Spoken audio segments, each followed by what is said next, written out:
മൃഗാദികൾക്ക് കുടിക്കാനും കുളിക്കാനും പാത്രങ്ങൾ ഒരുക്കുന്ന പ്രവർത്തനവുമായി Mattam saint Francis higher secondary സ്കൂളിലെ സംസ്കൃത അധ്യാപകനായ പി.ജെ. സ്റ്റൈജു മാസ്റ്റർ ശ്രദ്ധ നേടുന്നു.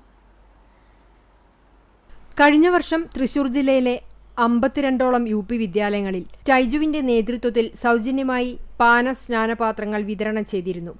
ഈ വർഷത്തെ ചാവക്കാട് ഉപജില്ലാതല വിതരണ ഉദ്ഘാടനം മമയൂർ LFC-UP സ്കൂളിൽ നടന്ന ചടങ്ങിൽ പ്രധാനാധ്യാപിക സിസ്റ്റർ സിമി മരിയ വിദ്യാർത്ഥികൾക്ക് പാത്രങ്ങൾ വിതരണം ചെയ്ത് നിർവഹിച്ചു. പി.ജെ. സ്റ്റൈജു മാസ്റ്റർ പദ്ധതി വിശദീകരണം നടത്തി. അധ്യാപകരായ സിസ്റ്റർ മെരിലാൻഡ് തോമസ്, സഞ്ജു തോമസ്, സിന്ധു വർഗീസ്, സിജി ജോൺ എന്നിവർ പ്രസംഗിച്ചു. വീടുകളിലെ വാട്ടർ ടാങ്കുകളിൽ നിന്നും ഓവർഫ്ലോ ആയി പോകുന്ന വെള്ളം പാത്രങ്ങളിൽ ശേഖരിക്കുന്നതാണ് പദ്ധതി. എല്ലാ വിദ്യാർത്ഥികൾക്കും പാത്രങ്ങൾ നൽകുന്നത് പ്രായോഗികമല്ലെന്നും സെമിനാറിൽ പങ്കെടുത്ത വിദ്യാർത്ഥികൾ സ്വന്തമായി ഈ പദ്ധതി നെഞ്ചേറ്റുമെന്ന പ്രതീക്ഷയിലാണ് മാസ്റ്റർ. കുന്നംകുളം ഉപജില്ലയിലെ വിതരണോദ്ഘാടനം ചൊവ്വന്നൂർ സെന്റ് മേരീസ് സ്കൂളിലും മുല്ലശ്ശേരി ഉപജില്ലയിലെ മുല്ലശ്ശേരി സെന്റ് ജോസഫ് സ്കൂളിലുമാണ് തുടക്കം കുറിച്ചത്.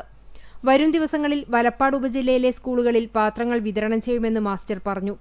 തനിക്ക് ലഭിക്കുന്ന ശമ്പള വിഹിതത്തിന്റെ ഒരു ഭാഗം മാറ്റിവെച്ചാണ് മാസ്റ്റർ ഇത്തരം പദ്ധതികൾക്കായി പണം കണ്ടെത്തുന്നത്. 24 കേരള ബറ്റാലിയൻ NCCയിലെ മേജർ റാങ്കിലുള്ള അസോസിയേറ്റഡ് NCC ഓഫീസറാണ് സ്റ്റൈജു.